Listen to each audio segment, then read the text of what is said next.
Good evening, I'm Adam Inting. And I'm Pixie Pixel. And welcome to Retro Game News. Here are the top stories from this week. Blaze Entertainment has announced that its next Evercade cartridge, the Neo Geo Arcade 4, will include 8 classic Neo Geo games for $29.99. 8 arcade titles from one of the most expensive retro platforms ever produced on a single physical cartridge for less than a new game costs at retail. The collection releases in June 2026, and pre-orders are open now. The lineup consists of 3 Count Boat, Baseball Stars 2, Blazing Star, Fatal Fury Special, King of the Monsters, The King of Fighters 2002, Metal Slug 4, and Robo Army. Together, they cover a full decade of Neo Geo arcade output from 1991 through 2002. For collectors, several of these carry steep prices in their original AES home cartridge format. Blaze previously calculated that the AES originals of the first 18 Neo Geo games released on Evercade would cost nearly $12,000 on the secondary market. This cartridge is $29.99.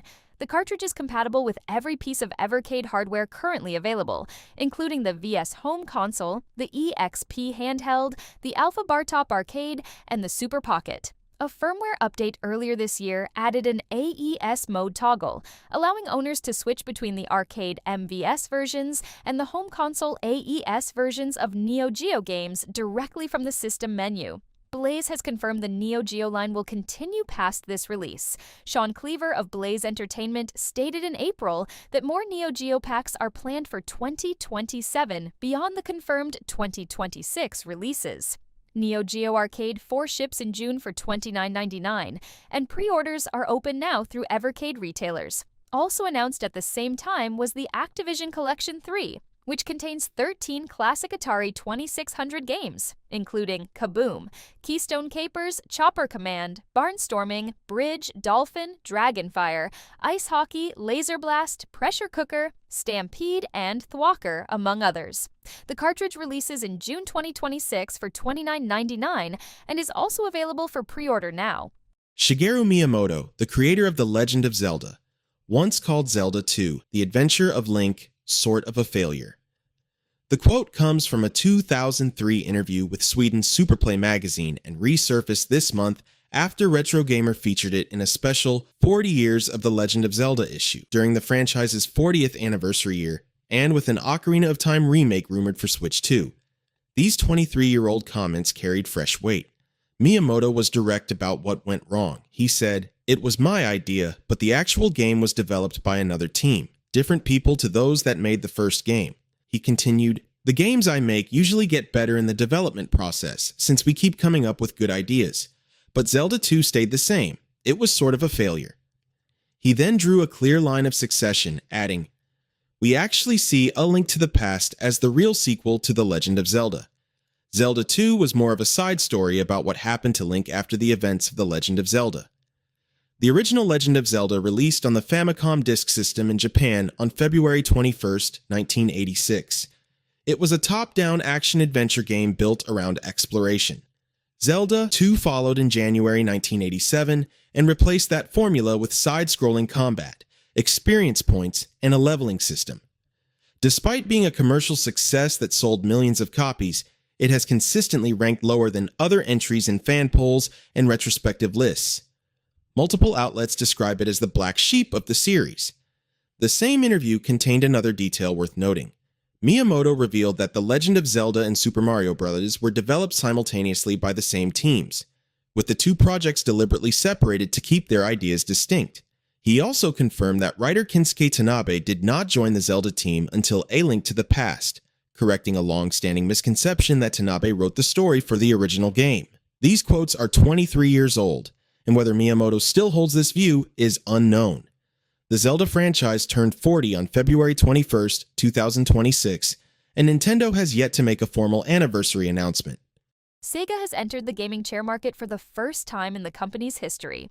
The Branch Sega Gaming Chair Collection, announced on May 12th, consists of 3 ergonomic chairs themed around Sonic the Hedgehog, the Sega Genesis, and the Sega Dreamcast. Prices range from $569 to $629, positioning them in the premium office chair category. Orders are open now through Branch's website, with shipments beginning the week of July 9th. Delivery is restricted to U.S. addresses, with no confirmed international availability. All 3 chairs are built on Branch's Ergonomic Chair Pro platform, which the company identifies as its best seller. Each offers 14 points of adjustment, including 5D armrests, height and pressure-adjustable lumbar support, independent forward tilt, seat depth adjustment, and a synchro tilt mechanism. The chairs are rated to BIFMA commercial-grade standards and support up to 275 pounds. An $1,100 gamer bundle that includes a desk is available as well. All 3 chairs ship with a custom welcome kit, a branded assembly guide, and Branch's standard warranty. Orders are open now at branchfurniture.com, with shipping beginning the week of July 9th. After a decade without a new entry, Star Fox is coming back to the home console. Nintendo recently announced a full cinematic remake of Star Fox 64 for the Switch 2, set to launch on June 25, 2026. The digital edition is priced at $49.99, with the physical version at $59.99, placing it well below the $69.99 price tag attached to titles like Mario Kart World. The reveal came through an unscheduled Nintendo Direct on May 6th, devoted entirely to Star Fox. The 15-minute presentation with Shigeru Miyamoto and Yoshiaki Koizumi drew 2.5 million views within 24 hours. The original Star Fox 64 released on the Nintendo 64 in June 1997. It sold over 300,000 copies in its first 5 days in the United States, breaking the record previously held by Super Mario 64 and Mario Kart 64. And reached approximately 3.91 million copies over its lifetime. It was remade once before as Star Fox 64 3D for the Nintendo 3DS in 2011. The last mainline entry in the franchise, Star Fox Zero, launched on Wii U in April 2016. Across all titles, the Star Fox franchise has sold over 17 million units worldwide. The 2026 remake retains the branching mission structure of the original, but introduces new content, including a prologue mission centered on Fox's father, James McCloud, and a new underwater level absent from the 1997 game. The campaign supports 3 difficulty modes.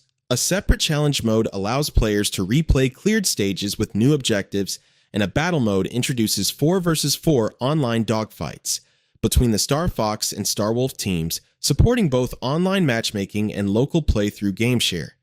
The game is also compatible with the Nintendo 64 wireless controller, and a co-op mode lets 2 players share a Joy-Con 2, with one piloting and the other handling weapons. The timing aligns with Fox McCloud's appearance as a major character in the Super Mario Galaxy movie, which opened in theaters on April 1st. Star Fox launches on Switch 2 on June 25th. Pre-orders are open now, and a free demo arrives on the Switch 2 eShop on May 20th. And that concludes our top stories for the week. Thank you for watching Retro Game News, where we inform you about yesterday's gaming happening today. Good night.